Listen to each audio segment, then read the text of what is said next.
Hello guys, तो आज हम लोग पढ़ेंगे how to approach a case of jaundice. तो सबसे पहले हम लोग जानेंगे व्हाट इज़ जॉन्डिस, जिसको हम लोग एक्ट्रेस भी बोलते हैं। It is nothing but yellowish discolouration of the tissues by bile pigments. और वैसे टिश्यूज़ जहाँ पे इलास्टिन कंटेंट ज़्यादा है, जैसे कि स्किन, कंजंक्टिवा, ब्लड टिश्यूज़।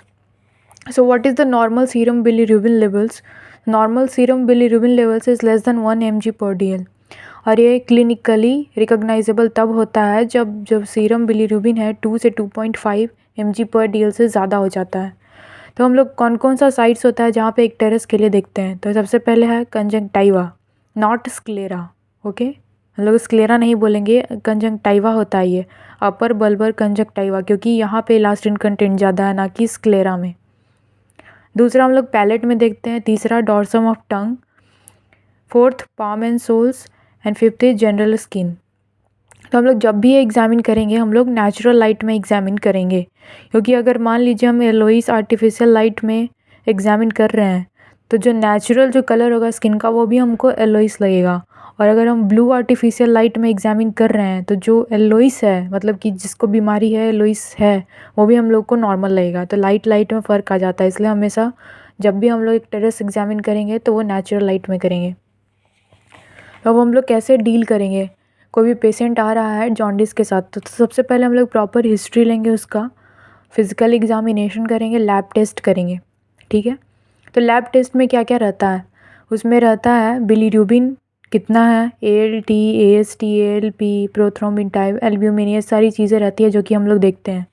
तो हम लोग LFT अब देख चुके हैं और उसमें सिर्फ बिलीरुबिन एलिवेटेड है।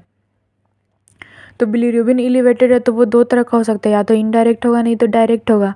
डायरेक्ट हाइपर बिलीरुबिनीमिया हम लोग तब बोलते हैं जब जितना भी टोटल बिलीरुबिन है उसका 15% से ज़्यादा हमारा डायरेक्ट बिलीरुबिन है।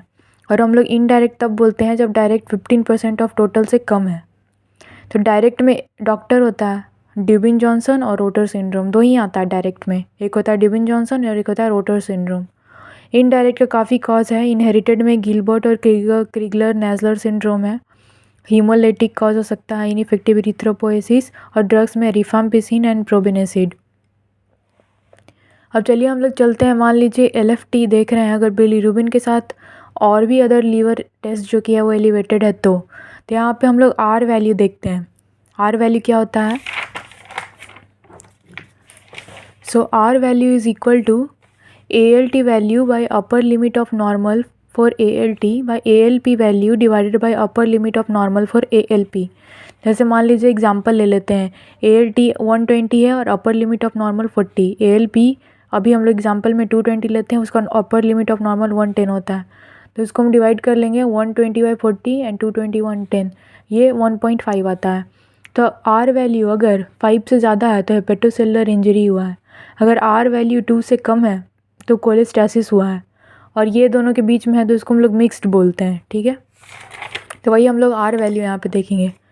तो अब चलिए, अगर R वैल्यू जो है वहाँ पे बताया कि अगर 5 से ज़्यादा है तो हेपेटोसेलुलर पैटर्न ऑफ इंजरी है यहाँ पे, और यहाँ पे R वैल्यू अगर 2 से कम है तो कोलेस्टेटिक पैटर्न ऑफ इंजरी है। ठीक है, तो इसमें क्या होता है, ALT और AST एलिवेटेड है more than the elevation of ALP, और यहाँ पे ALP elevated more than the elevation of ALT या AST।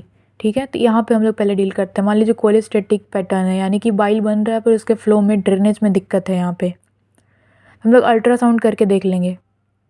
ठीक है, अगर अल्ट्रासाउंड में हमको डक्ट जो है वो डायलेटेड मिल रहा है, यानी कि एक्स्ट्रा हेपेटिक कोलेस्टेसिस है, मतलब कि इसमें हुआ क्या है कि बाहर मान लीजिए डक्ट है, बाहर में ऐसे कोई ऑब्स्ट्रक्शन हो गया तो अंदर वाला जो है डायलेट हो जाएगा।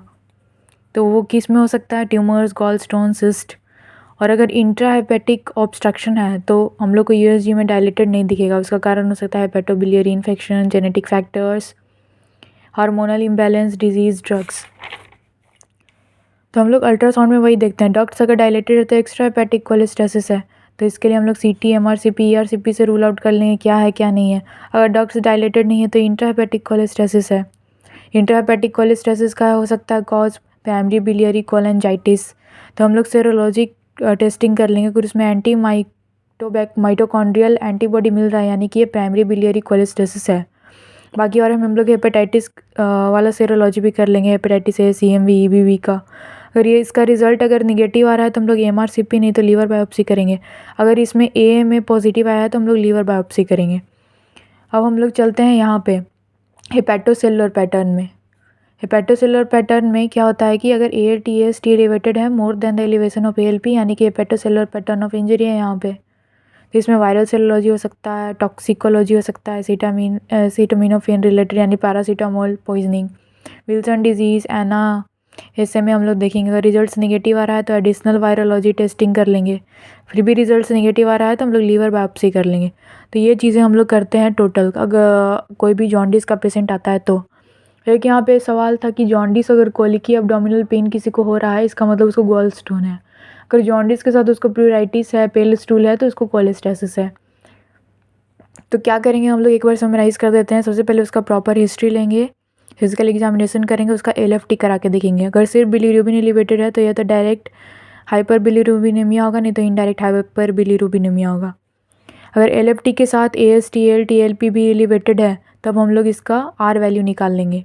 अगर R वैल्यू 5 से ऊपर आ रहा है तो हेपेटोसेलुलर पैटर्न ऑफ इंजरी है। अगर R वैल्यू जो है वो 2 से कम आ रहा है तो कोलेस्टैटिक पैटर्न है।